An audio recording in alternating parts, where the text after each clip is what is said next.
ఎల్లారెడ్డి నియోజకవర్గ కేంద్రంలో ఆర్టీసీ నూతన బస్సు సెంటర్ ను ప్రారంభించిన మంత్రి పొన్నం ప్రభాకర్. ఈ కార్యక్రమంలో పాల్గొన్న ఎమ్మెల్యేలు మదన్ మోహన్ రావు, లక్ష్మీకాంతరావు, జిల్లా కలెక్టర్ ఆశీష్ సాగ్వాన్, ఇతర ముఖ్య నేతలు, అధికారులు.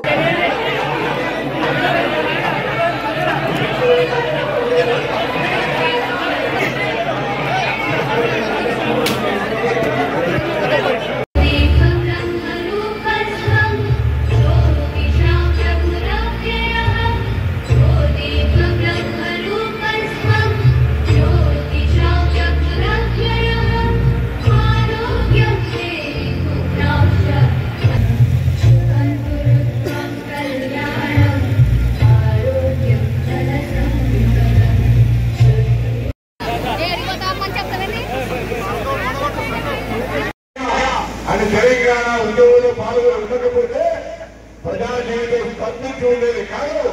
ఆనాడు నైతిగా బస్క ప్రజా నైతిగానే ఆర్టీసీ మొత్తం స్తంభింపజేస్తే ఆ తెలంగాణ ఉద్యమ భాగస్వాములకు 10 సంవత్సరాలు ఆత్మహత్యలు చేసుకునేటువంటి సభ్యు చేసి ఆందోళన పడే పరిస్థితి గల ప్రభుత్వం కలగజేసింది.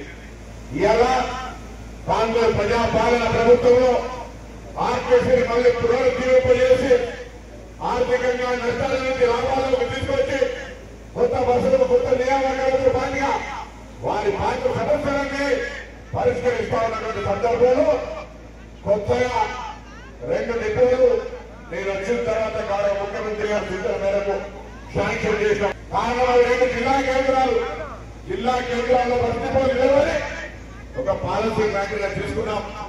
అయినా సోదరులు చాలా శ్రమపడి సాంకేతికంగా విదేశాల్లో ఐటీ రంగంలో మరి చాలా అనుభవం ఉన్నటువంటి వ్యక్తి గ్రామీణ ప్రాంత ప్రజలకు సేవ చేయాలని ఇటువంటి ఎల్లారెడ్డి గారి నియోజకవర్గంలో శాసనసభ్యుడిగా ఎన్నికైన సందర్భంగా వారు అడుగుతున్నటువంటి డిపోకు సంబంధించి తప్పకుండా మా అధికారులు మాట్లాడి సమస్యల నిర్ణయం తీసుకుంటామనే మాట సందర్భంగా మనం చెప్తా ఉన్నాం. ప్రజాపాలనలో వేయాలి. సెక్రటరీ మొదలు ముఖ్యమంత్రి గారు మొట్టమొదటిసారి చరిత్ర సందర్భంగా కార్మికులు కానీ ఉద్యోగస్తులు అందరూ కూడా సంతోషంగా ఉండేటువంటి కార్యక్రమాలను ఈ 18 నెలల కాలంలో చేయగలిగినాం. కొన్ని మిగిలి ఉన్నాయి, ఆర్థికంగా ఇబ్బందులు ఉన్నాయి.